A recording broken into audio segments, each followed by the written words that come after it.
Assalamualaikum warahmatullahi wabarakatuh. Perkenalkan, nama saya Ariel Zulkarnain dengan NIM 21105244032.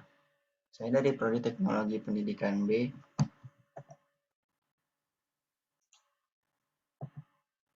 Jadi di sini saya akan menjelaskan bagaimana pengelolaan hasil evaluasi pembelajaran dan hasil program dalam konteks pembelajaran tatap muka.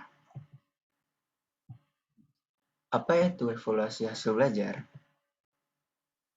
Jadi, evaluasi hasil belajar itu adalah hal yang dilakukan untuk memantau proses relevansi kemajuan belajar siswa dengan tujuan atau standar yang telah ditetapkan, dan perbaikan pengajaran siswa serta kelemahan-kelemahan yang telah dilakukan dalam kegiatan proses belajar mengajar.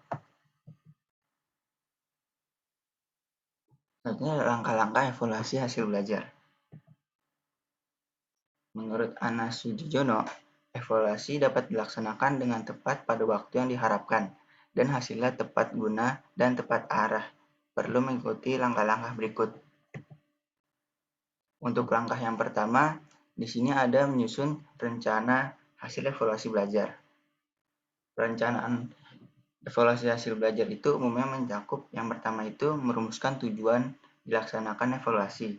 Hal ini disebabkan evaluasi tanpa tujuan maka akan berjalan tanpa arah dan mengakibatkan evaluasi menjadi kehilangan arti dan fungsinya. Selanjutnya, menetapkan aspek-aspek yang akan dievaluasi, misalnya seperti aspek kognitif, afektif, atau psikomotorik. Yang selanjutnya adalah memilih dan menetapkan teknik yang akan dipergunakan dalam melaksanakan evaluasi. Misalnya, apakah ini akan menggunakan teknik tes atau menggunakan teknik non-tes. Selanjutnya adalah menyusun alat-alat pengukur yang dipergunakan dalam pengukuran dan penilaian hasil belajar peserta didik. Misalnya seperti beberapa butir soal yang akan dibagikan atau seperti apa butir-butir soal tersebut. Selanjutnya adalah menentukan tolak ukur, di mana seperti norma atau kriteria yang akan dijadikan pegangan atau patokan dalam memberikan interpretasi terhadap hasil evaluasi.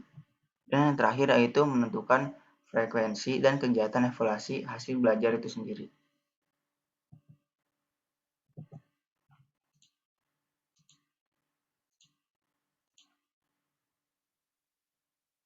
Selanjutnya yang kedua itu ada menghimpun data. Dalam evaluasi pembelajaran, wujud nyata dalam kegiatan penghimpun data adalah pelaksanaan pengukuran, misalnya dengan menyelenggarakan tes pembelajaran. Yang ketiga yaitu melakukan verifikasi data. Verifikasi data adalah proses penyaringan data sebelum diolah lebih lanjut. Melakukan verifikasi data ini bertujuan untuk memisahkan data yang dapat menjelaskan gambaran-gambaran yang akan diperoleh mengenai peserta didik yang akan dievaluasi dengan data yang tidak baik dan dapat mengaburkan gambar-gambaran yang akan diperoleh. Selanjutnya yang keempat di sini adalah mengelola dan menganalisis data. Mengelola dan menganalisis data bertujuan untuk memberikan makna terhadap data yang telah dihimpun dalam kegiatan evaluasi.